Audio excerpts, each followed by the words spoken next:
Kita akan melihat keseruan pameran otomotif IMS 2023 bersama rekan kami korespondensi Indonesia Albi Pratama. Halo, selamat siang. Albi, apa yang kemudian menjadi hal yang menarik atau highlight pada gelaran IMS hari ini dari para pengunjung? Selamat siang Bram, hari ini memasuki hari ke-6 penyelenggaraan Indonesia International Motor Show tahun 2023. Nah, kalau misalnya kemarin-kemarin banyak sekali masyarakat ataupun pengunjung yang datang ke sini untuk melihat produk-produk kendaraan terbaru apa aja sih yang ada di IMS. Nah, tidak hanya itu, masyarakat ataupun pengunjung yang datang juga bisa melihat beberapa aksesoris yang dijual dan juga melihat beberapa hasil karya produk-produk kendaraan berbasis energi listrik dari mahasiswa-mahasiswa dari sejumlah perguruan tinggi yang ada di Indonesia. Seperti misalnya di sebelah kiri saya nih, ada dari Politeknik Negeri Jakarta dengan mobil formulanya. Bisa lihat Bram, sebelah kiri ini sudah ada beberapa sertifikat ataupun penghargaan yang sudah diraih. Itu artinya beberapa produk-produk ataupun karya-karya mahasiswa di sini sudah bisa mendapatkan prestasi yang baik dalam skala nasional seperti itu. Dan juga saya akan melihatkan sebelah kiri saya ini ada lagi. Ini juga mobil formula dari Politeknik Negeri Bandung. Beberapa sertifikat dan juga piagam penghargaannya juga bisa dilihat di sini. Kalau misalnya kita lihat dua mobil ini memang punya kemiripan ya, tetapi untuk spesifikasinya bisa dikatakan berbeda gitu, walaupun sama-sama punya desain seperti mobil formula gitu ya, bisa mengikuti ajang balap seperti misalnya balap adu cepat, slalom dan lain sebagainya. Nah, setelah dari PNJ dan juga Politeknik Negeri Bandung, di sini juga ada Universitas Islam Indonesia atau UII yang menghadirkan 3 produk sekaligus nih Bram. Ada motor skuter ya, bisa dibilang skuter, desainnya bisa dilihat. Ini murni karya anak-anak universitas. Ini ada wingletnya ya, kalau misalnya dilihat nih mirip sama MotoGP gitu. Nah, ini ada motor skutiknya, lalu juga di sebelah kiri ini ada motor, kalau dilihat seperti punya basis motor kopling gitu ya, motor laki. Ya, bisa buat bergaya gitu. Nah, ini juga semuanya berbasis energi listrik. Nah, yang paling ujung juga ada mobil formula, sama seperti 2 mobil sebelumnya. Di sini juga WI punya mobil formula yang memang sebelumnya pernah diikutkan kepada sejumlah kontes-kontes ataupun acara, seperti misalnya acara balap ataupun acara yang memang berkaitan dengan produksi kendaraan berbasis energi listrik. Nah Bram, untuk mengetahui lebih jauh nih, saya cukup penasaran juga dengan beberapa mobil-mobil ataupun kendaraan prototipe ataupun perwarupa hasil karya anak negeri ini sendiri. Sudah ada bersama saya dengan Mas Kurniawan ya Mas? Iya benar. Oke. Mas Kurniawan ini adalah salah satu mahasiswa yang juga menjadi bagian dari tim kendaraan listrik dari Universitas Islam Indonesia sebagai mekanik. Mas, saya mau tanya dong Mas, ini saya tertarik nih sama motor listrik ini nih Mas. Ya. Kalau motor listrik ini kira-kira spesifikasinya bisa dijelaskan nggak Mas? Apa aja spesifikasi yang dipunya, mulai dari baterainya, daya jelajahnya berapa jauh, kayak gitu. Jadi untuk motor ini kita menggunakan motor 4 kW, bertenaga 4 kW, kemudian dengan baterai 72 volt 40 Ah. Begitu. Untuk jarak tempuh kita bisa lebih dari 100 km, begitu. Oke. Nah, untuk apa namanya top speednya sendiri dia bisa sampai seberapa kencang sih Mas? Untuk top speed kita belum mengecek secara lebih lanjut ya. Tapi untuk 100 km lebih itu bisa, Mas. Oke. Boleh dong Mas, saya pengen lihat di sebelah situ. Lihat Boleh Mas. seperti apa. Nah, ini Bram, ini bisa jadi kendaraan baru untuk malam mingguan nanti Bram, yang sudah tinggal beberapa hari lagi. Oh ya Mas, kalau misalnya saya pengen coba motor ini, memungkinkan nggak nih Mas? Boleh Mas, boleh. Boleh. Gimana sih Mas cara ngidupannya nih? Coba bisa dilihat ke sini supaya Bram di studio bisa melihat. Oh, ada saklarnya sebelah sini ya. Oke, liatin dulu Mas saklarnya. Ya. Tadi posisinya seperti apa Mas? Seperti ini Mas. Kemudian tinggal hidupin aja Mas. Oke, langsung. Ya. Semuanya menyala ya di sini, mulai dari speedometer segala macam. Terus ini untuk makanya gimana? Bisa langsung pakai aja atau gimana? Bisa langsung pakai aja Mas. Bedanya cuman ini buat rem belakang, sebelumnya kopling gitu. Oke. Oh Mas, sebelum saya coba nih, saya pengen tahu dulu, untuk bisa membuat satu motor utuh ini, perwarupa ini, butuh waktu berapa lama sih Mas dari nol sampai udah jadi bentuk seperti ini? Dari nol, karena kita ini konversi ya Mas, dari motor BBM ke motor listrik. Untuk waktunya sekitar 3 bulan. Sekitar 3 bulan. Nah, dari pembuatannya apa sih yang paling susah, dari mulai dari mencari bahan-bahannya atau merangkainya, atau apa yang kira-kira paling susah dari semua pembuatan ini? Untuk motor ini kasusnya yang paling susah itu waktu di sasis ya Mas. Jadi ini sasisnya W175. Kita ada perubahan di bagian bawah sini. Itu untuk dudukan baterai itu, begitu. Oke.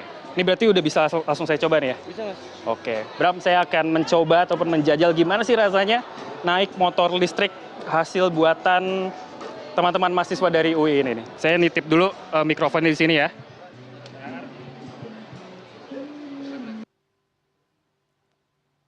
Mati dong. Bawa. Oke, saya coba bawa nih. Arenanya sebenarnya terbatas, tapi ya kita coba aja lah seperti apa. Oke. Wih. Oh, asik.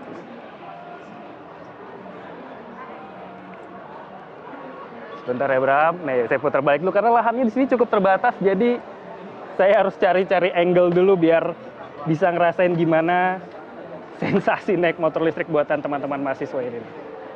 Wih, asik ya. Widih, widih. Bram pasti kepengen nih nyobain motor listrik di sini nih. Oke, cukup lah. Karena area terbatas saya, yang penting udah bisa nyoba gimana rasanya. Oke, maju dulu sedikit.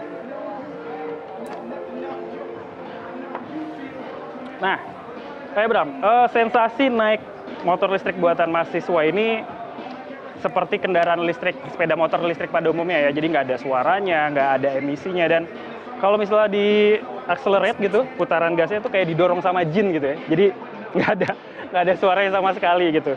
Jadi saya rasa sih ini cukup potensial ya kalau misalnya diteruskan dan juga nantinya ada dukungan lebih dari pemerintah, dari masyarakat secara luas, bahwa kendaraan-kendaraan perwarupa buatan mahasiswa ini kalau misalnya bisa ditekuni, suatu saat nanti saya percaya bisa menjadi salah satu produk yang bisa dikomersialisasi ataupun diproduksi secara massal, dan kita tinggal tunggu aja seperti apa. Nah, selanjutnya saya akan coba tanya lagi nih ke Mas Kurniawan soal motor ini nanti ke depannya. Oke, Mas Kurniawan, kita lanjut ngobrol lagi, Mas. Iya, Mas. Mas, untuk motor ini sudah bisa dipakai di jalan raya atau belum nih, Mas? Untuk sementara waktu masih belum bisa, Mas. Belum bisa. Kira-kira untuk bisa mencapai road legal gitu ya, tahapan-tahapan apa aja yang mungkin harus dilewati selanjutnya sama teman-teman mahasiswa? Untuk kami ini tinggal kita mencari sertifikasi ke Dinas Perhubungan supaya kita tersertifikat untuk membuat motor konversi dari BBM ke motor listrik, begitu. Oke, kalau misalnya udah begitu berarti siap untuk menerima ini ya, pesanan-pesanan konversi kendaraan combustion engine ke kendaraan listrik ya? Iya, siap, Mas. Oke. Tuh Bram, dari teman-teman mahasiswa sudah menyatakan kesiapannya untuk berkontribusi dalam industri otomotif nasional, dan kita berharap semoga nanti ke depannya banyak sekali kendaraan-kendaraan berbasis energi listrik yang memang dibuat langsung oleh anak-anak negeri dengan brand-brand dalam negeri, sehingga tidak banyak brand-brand luar yang datang ke Indonesia, sehingga kita bisa menjadi raja di negeri sendiri. Begitu Bram, kalau misalnya Anda tertarik datang ke IMS untuk mencoba, silahkan, posisinya ada di Hall C2 ataupun C1 yang bisa diakses di IMS 2023. Kembali ke Anda, Bram. Albi ini rasanya tidak hanya sukses menaiki kendaraan perwarupa listrik, tapi sukses membuat saya iri ingin mencoba tadi ya. Walaupun motornya garang begitu, speknya Anda katakan tadi untuk laki-laki, tapi tidak ada suara sama sekali yang rasanya menarik perhatian saya. Nah, yang ingin saya tanyakan, Albi, tadi soal keamanan mungkin belum sempat disinggung begitu ya. Namun bagaimana soal keamanannya? Dan bagaimana juga ketika perwarupa ini dibawa ke sana, apakah ini bisa menjadi semacam ada semacam jalur yang bisa lebih cepat didapatkan teman-teman mahasiswa untuk bisa mendapatkan izin legalnya begitu?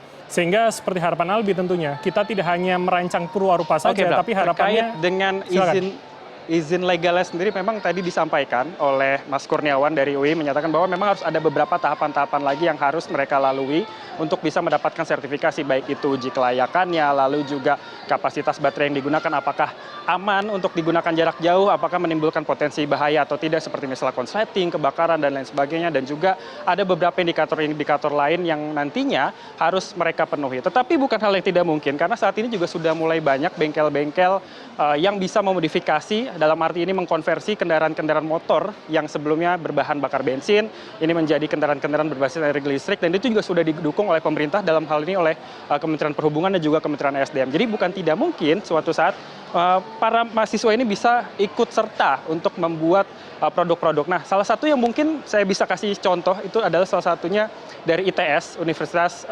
Institut Teknologi 10 November, yang sebelumnya bisa berkolaborasi dengan beberapa BUMN dan akhirnya menghasilkan produk seperti misalnya gesit seperti itu.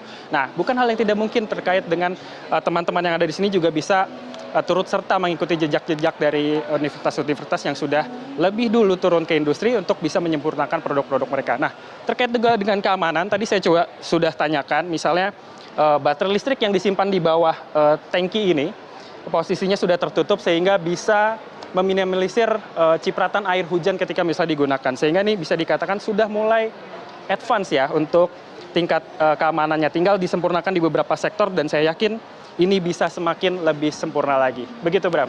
Baik, tentu harapannya ke depan tidak hanya kemudian hanya perwarupa saja, tapi juga bisa menjadi merek yang menjadi peserta di IMS di tahun-tahun berikutnya. Terima kasih atas laporan maupun elaborasi Anda. Korespondensi Indonesia Albi Pratama melaporkan langsung dari IMS Jakarta. Selamat kembali bertugas.